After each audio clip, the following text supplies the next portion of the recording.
You ever wonder how something that's based on pure intuition, something you just feel, can be taught in a classroom? Well, that's exactly what we're digging into today. It's the incredible story of how Reiki went from this deeply personal spiritual art form to a structured system that literally spread across the entire world. And that brings us to the core question, right? How on earth do you teach something so personal, so intuitive, in a way that's consistent? How do you write a textbook for a gut feeling? Honestly, it's a puzzle that so many spiritual and artistic traditions have had to solve. All right, so to really get a handle on just how massive this change was, we've got to rewind. Let's go back to the very beginning, when Reiki was really and truly an intuitive art. I want you to just picture a practice with no rulebook. Seriously, in its original form, Reiki wasn't about following a checklist. It was about practitioners being guided by this spiritual sense, this deep feeling for where healing energy needed to go.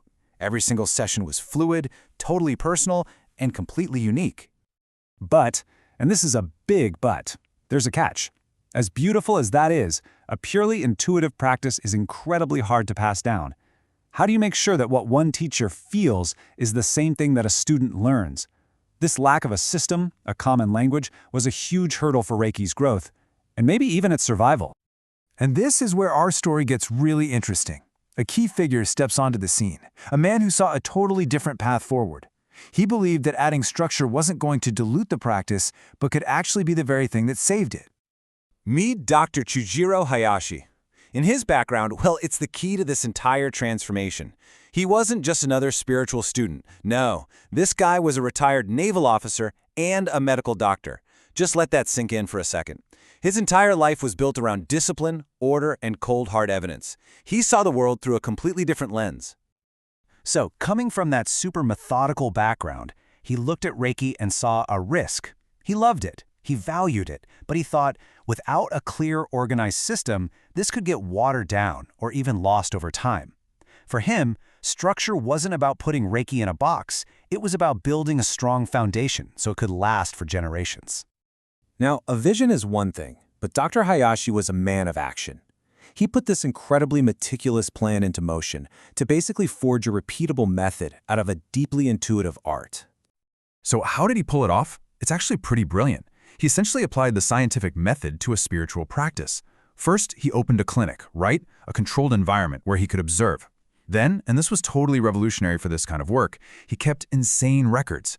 He documented everything. He tracked which hand positions seemed to work best for specific ailments. He was gathering data. And all that data became the rock-solid foundation for a standardized manual, a protocol you could actually follow.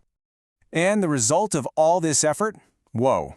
It wasn't just a minor tweak. It was a complete and total transformation of how Reiki was taught, practiced, and even perceived all around the globe.